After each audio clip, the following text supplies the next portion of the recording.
आज हम बात करेंगे यूरोप में आज भी चल रही एक आग की, रूस यूक्रेन युद्ध। यूक्रेन के शहरों में हर सुबह कुछ ऐसी ही होती है।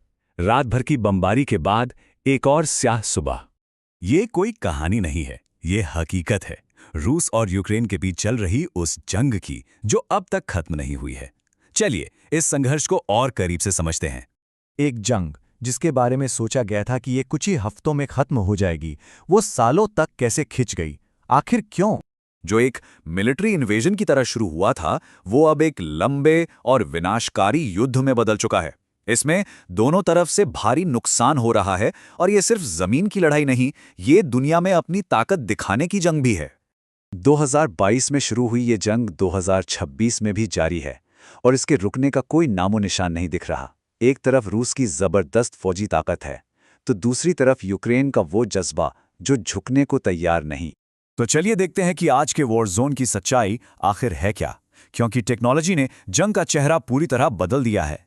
अब लड़ाई सिर्फ जमीन पर टैंकों और सैनिकों से नहीं लड़ी जाती, अब तो लड़ाई आसमान से होती है।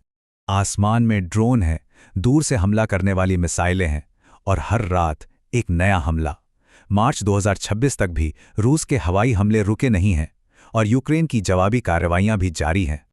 और इसी अनिश्चितता के बीच एक सैनिक कहता है, यहां कल का कोई भरोसा नहीं। सोचिए, हर पल मौत के साए में जीना कैसा होता होगा। लेकिन क्या जंग का बोझ सिर्फ फौजी उठाते हैं? नहीं, सबसे ज्यादा टूटता है आम इंसान, वो लोग जिनका जंग से कोई लेना देना नहीं। यूनाइटेड नेशंस की रिपोर्ट्स भी यही बताती हैं कि लाखों लोग हमलों का सामना कर रहे हैं, अपने घर छोड़ने पर मजबूर हैं। जरा सोचिए उस माँ के बारे में जो धमाकों के शोर के बीच अपने बच्चे को सीने से लगाकर सिर्फ इतना कह पाती हैं, और फिर वो बच्चा एक सवाल पूछता है, एक मासूम सा सवाल जो शायद इस पूरी जंग का सबसे बड़ा सवाल है, मामा ये आवाज कब रुकेगी? और ये मत सोचिए कि ये आग सिर्फ यूक्रेन की सरहदों के अंदर है, नहीं, इसकी आंच पूरी दुनिया महसूस कर रही है। इस जंग की वजह से तेल की कीमतें आसमान छू रही हैं, दुनिया भर के बाजारों में उथल-पुथल है, खाने पीने की चीजों की सप्लाई पर असर पड़ा है और देशों के बीच तनाव बढ़ता ही जा रहा है। ये इस बात का सबूत है कि जंग कभी लोकल नहीं होती, उसका दर्द हमेशा ग्लोबल होता है। तो फिर सवाल उठता है, इस लंबी लड़ाई में आखिर जीत किसकी हो रही है और हार किसकी? लेकिन शायद सबसे बड़ा सवाल ये है ही नहीं कि कौन जीत रहा है। असली सवाल तो ये है कि और कितने लोग हारेंगे, कितनी और जानें जाएंगी। शांति की बातें तो बहुत होती हैं, लेकिन जमीन पर गोलियां अब भी चल रही हैं। क्योंकि सच तो यही है, जीत किसी की भी हो, घर तो सबके जलते हैं।